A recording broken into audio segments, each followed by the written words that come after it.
How People Think, Trik Pintar Menghadapi Orang yang Sulit. Ditulis oleh Mike Leibling, diterjemahkan oleh Iksan Setiabudi MM, disunting oleh Daniel P. Purba Esos dan Yati Sumiharti SE, diterjemahkan oleh Erlangga. Tentang pengarang. Mike Leibling adalah pembimbing untuk perorangan dan pelatih serta fasilitator untuk kelompok, tim, serta institusi dalam bidang bagaimana bertahan menghadapi orang yang tidak Anda sukai. Dia bekerja selama hampir 20 tahun sebagai ahli strategi di SAACI dan SAACI. Terakhir, dia menjabat sebagai Direktur Perencanaan Strategi Internasional. Leibling mempunyai banyak klien dari perusahaan besar dan kecil, sektor swasta dan pemerintah. Dia semakin sering mendapat undangan untuk melakukan pelatihan, pembimbingan, dan mentoring. Lalu, pada tahun 1995, ia mendirikan strategi untuk membantu orang dan organisasi maju dalam situasi sulit, terutama untuk mencegahnya sehingga bisa menghindari secepat mungkin. Pendahuluan. Buku ini membahas cara memahami pola-pola perilaku yang mengganggu kita dan bagaimana kita dapat mengubahnya. Kita sering membicarakan orang yang sulit, memberi label sulit kepada seseorang, padahal kenyataannya mungkin hal itu hanya satu aspek dari perilaku mereka. Karena itulah, buku ini mengupas secara tepat bagaimana seseorang berperilaku sulit, bukannya bersifat sulit. Saya tidak menyukai gagasan manajemen stres, karena yang jauh lebih produktif adalah pengelakkan stres. Jika kita menggunakan sedikit waktu untuk mencegah situasi memburuk, kita tidak perlu menanggung masalahnya nanti.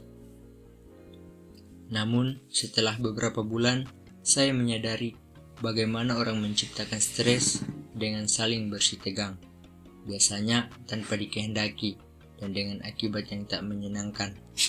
Dan cukup mengejutkan, saya juga mengenali bahwa pola-pola perilaku tertentu terjadi berkali-kali dengan orang yang secara alami mempunyai latar belakang individu yang sangat berbeda. Itulah alasan saya menulis buku ini, karena jauh lebih mudah dan lebih efektif untuk mengidentifikasi dan menangani pola-pola perilaku, alih-alih menangani tiap kejadian yang sulit berkali-kali. Maka, silakan jelajahi dan nikmati tip yang sudah dicoba dan diuji ini untuk menangani orang yang sulit dalam situasi yang sulit, berdasarkan pada pemahaman tentang perilaku mereka. 1. Pemarah, yang mungkin juga agresif, antagonis, suka beradu pendapat, berkonfrontasi, merusak, meledak, tidak ramah, mengintimidasi, mengancam, kejam, atau bahkan bengis. Apa yang mengesalkan? Kita semua pernah marah, tetapi orang marah dengan cara yang berbeda-beda. Kadangkala kemarahan ditujukan secara tepat kepada kita, atau pada apa yang telah kita lakukan atau katakan. Di lain waktu, kelihatannya kemarahan itu tidak ada kaitannya dengan kita, dan kita menerima semburan kemarahan yang sebenarnya ditujukan pada orang lain. Kemarahan juga mempunyai 3 tingkatan emosi: marah besar, objektif, dan netral. Bagaimana hal ini bisa terjadi? Kemarahan dirasakan oleh setiap orang. Kemarahan adalah sesuatu yang berhubungan dengan kimia, di mana semua zat kimia tubuh terpicu untuk membantu kita bertahan. Ketika seseorang meledak karena marah, mereka merespon secara eksternal dengan cara yang sama seperti zat kimia tubuh bereaksi secara internal dengan liar. Namun, dan mungkin sulit dipercaya, pada mulanya kemarahan hanya berlangsung maksimum sekitar 20 detik. proses kimia tubuh setelah 20 detik atau lebih akan reda. Lalu, bagaimana bisa beberapa orang tampak marah selama berjam-jam, berhari-hari, atau bahkan selamanya? Hal itu terjadi karena mereka menuruti proses kimia tubuh dengan pikiran. Umumnya, mereka mulai memikirkan konsekuensi yang mungkin terjadi, atau mereka mengingat orang lain dan peristiwa yang telah membuat mereka merasa seperti ini. Atau yang paling umum, mereka mulai merencanakan pembalasan. Dan tidak mengherankan, semua pola pemikiran ini mulai memproduksi zat kimia tersendiri dari lingkaran kemarahan berputar dengan sendirinya. Kadangkala kemarahan tepat mengarah kepada kita atas apa yang telah kita katakan atau lakukan, baik sengaja maupun tidak. Di saat lain, kemarahan tampaknya ditujukan kepada kita atau kepada seluruh dunia tanpa alasan yang jelas. Orang tersebut seolah tidak mempunyai tempat dalam dirinya untuk menampungnya, dan kemarahan itu menyebar di dalam dirinya serta melesat keluar begitu ada kesempatan. Atau, pada beberapa orang, kelihatannya pada setiap kesempatan. Mari kita pelajari beberapa tingkatan kemarahan. Marah besar sering terjadi dengan cepat, sering tanpa peringatan, dan biasa benar-benar mengancam. Beberapa orang bisa meledak secara harfiah dan menjadi kesan mengancam secara fisik. Karena sangat marah, mereka bisa kelihatan lepas kendali. Hinaan mereka sering terlalu pribadi. Kadang-kadang sulit memahami apa yang sebenarnya mereka maksudkan dari tindakan emosional mereka. Marah objektif sangat diperhitungkan. Proses kimia tubuh sudah reda, dan dalam ketenangan, otak memetakan langkah-langkah berikutnya, apa yang akan dilakukan, dan bagaimana otak sendiri merasa. Oleh karena itu, kemarahan dapat sungguh-sungguh mereda. Pesannya jelas, setiap kata yang terucap juga jelas, dan maksud dan pesan tersebut didengarkan juga jelas dan terencana, dengan cara yang terkendali dan mencairkan suasana. Tidak seperti marah besar yang sangat cepat terjadi. Marah objektif kadangkala dapat direncanakan, dipersiapkan, dan disimpan untuk waktu yang sangat lama. Diam lebih ampuh daripada kata-kata. Saya mempunyai seorang teman wanita yang selalu mengekspresikan perasaan dan pikirannya dengan heboh sepanjang waktu. Atasannya mempunyai kebiasaan yang berlawanan, mengekspresikan suasana hatinya dengan diam membisu. Suatu hari, kami berbincang-bincang mengenai bagaimana dia tidak pernah meyakinkan atasannya bahwa dia sedang kecewa, bagaimanapun dia mengekspresikan perasaannya. Saya menyarankan kepadanya, alih-alih mengekspresikan emosi dengan caranya, yaitu keras, lebih baik dia mengekspresikan emosinya dengan menggunakan cara atasannya, yaitu tenang. Sore berikutnya, dia menelpon saya dengan sangat heboh, tentu saja. Cara itu berhasil.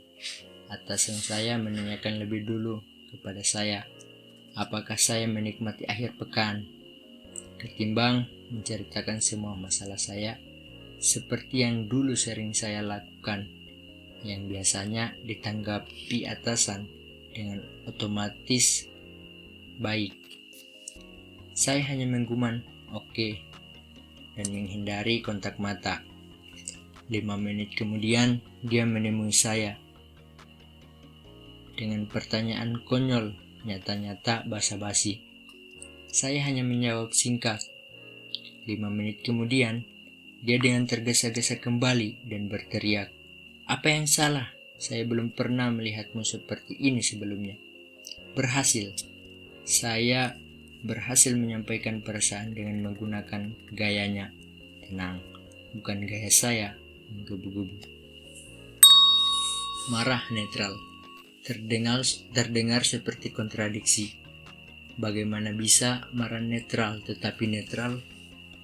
Marah tentu membutuhkan energi, baik marah besar atau marah yang dengan disengaja ditahan dan objektif.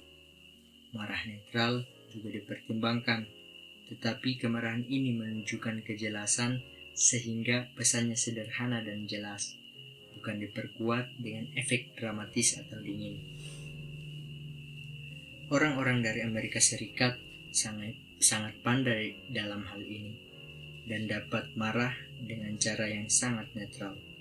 Misalnya dengan mengatakan secara tenang dan bersungguh-sungguh, "Apa yang telah Anda lakukan membuat saya sangat marah."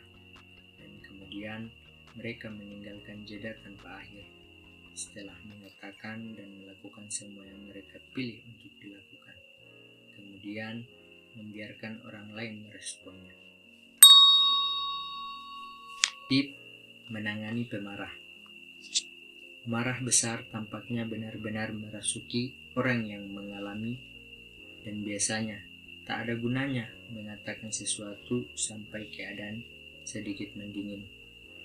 Tip utamanya adalah tidak memasukkannya ke dalam hati, karena Anda akan begitu tersinggung hingga Anda akan menarik diri, dan orang yang marah tersebut akan berpikir Anda mengabaikan mereka.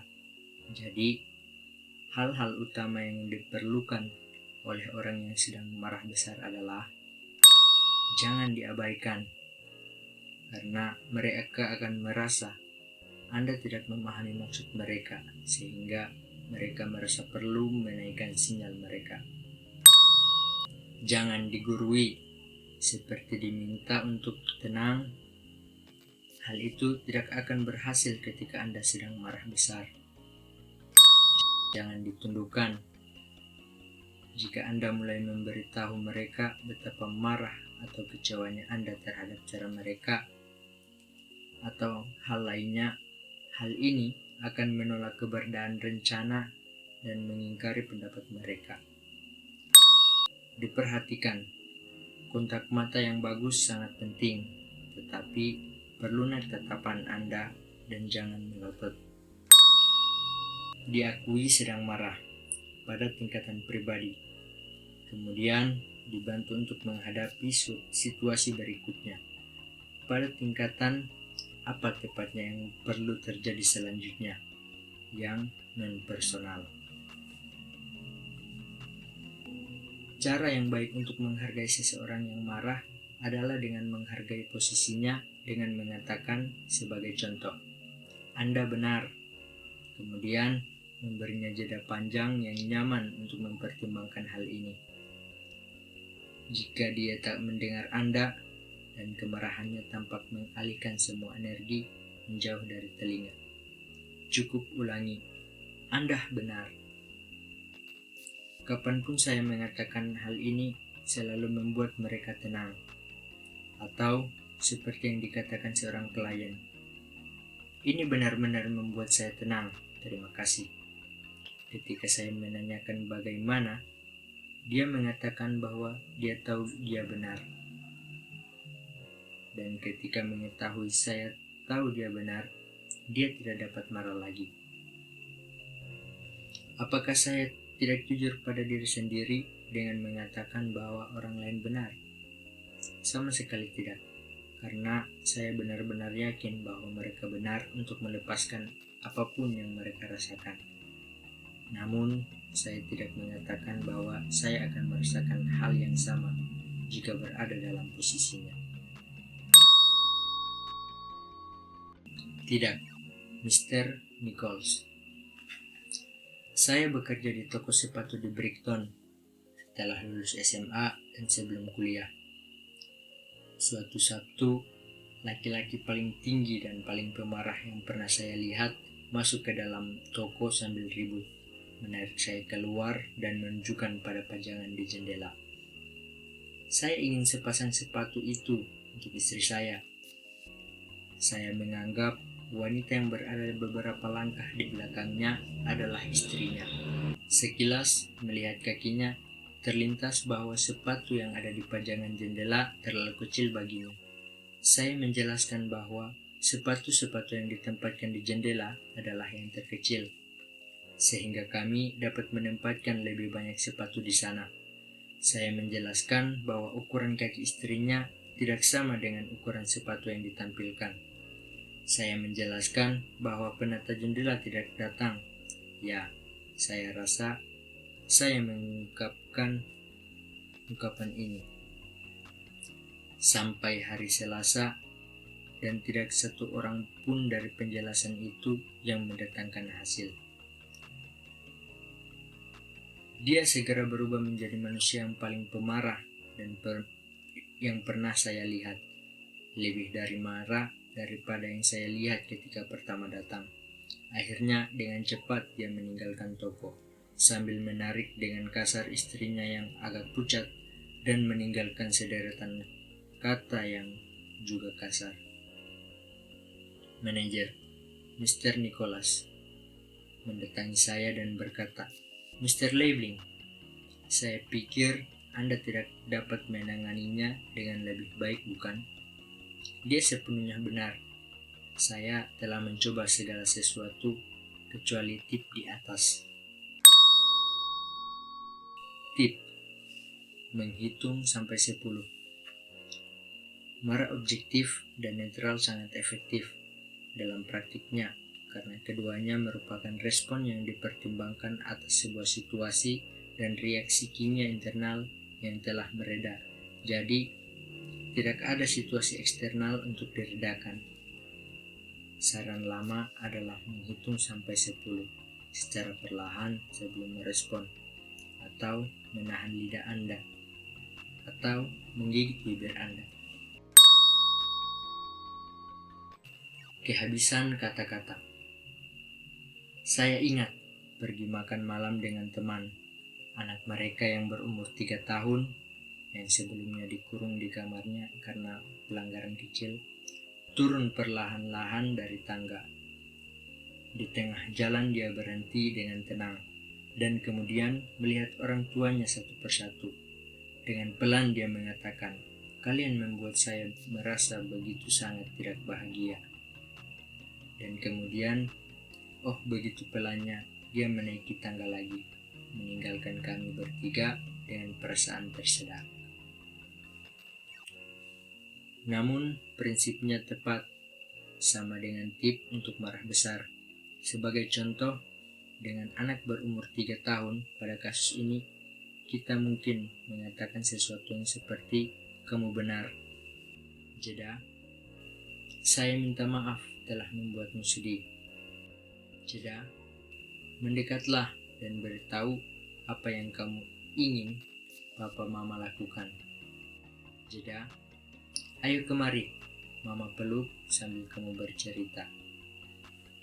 Cara-cara seperti ini akan menerima orang itu beserta perasaannya, mengakui posisi Anda sendiri, memperjelas maksud Anda untuk mendudukan segala sesuatu pada tempatnya dengan cara mendengarkan pemikiran mereka, mengakibatkan Anda berpindah ke situasi berikut dengan cara menganggap bahwa peristiwa yang terjadi adalah peristiwa masa lalu.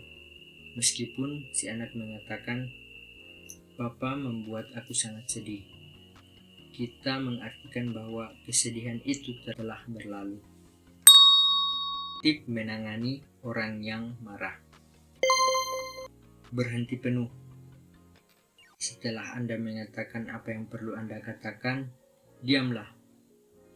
Diam sepenuhnya mencegah Anda meracau dan mencegah gagalnya pekerjaan Anda atau berkurangnya pengaruh Anda. Hal ini juga memberi ruang bagi orang lain untuk menerima implikasi dari apa yang baru saja Anda katakan. Hadapilah situasi yang sulit sekalipun. Jika orang lain berdiri dan Anda duduk, berdirilah perlahan dengan hormat, mata ke mata, yaitu saya ke saya. Bicaralah. Jika mereka bicara keras, Anda bicara pelan. bicaralah sedikit lebih keras daripada sebelumnya. Dan lihat bagaimana cara ini membuat Anda diperhatikan. Tepat sasaran. Anda berguna jika Anda bertanya kepada orang tersebut dengan tenang atau netral. Apa sebenarnya yang membuat mereka marah dan apa sebenarnya yang membuat mereka perlukan dari Anda. Mungkin Anda bisa melakukan hal ini pada waktu mereka marah, atau mungkin suatu waktu setelah itu, terutama jika mereka pergi sambil ngambek, menggunakan memo atau telepon. Oke, berakhir sudah untuk part pemarah. Jangan lupa saksikan part berikutnya dan jangan lupa baca buku aslinya ya. See you.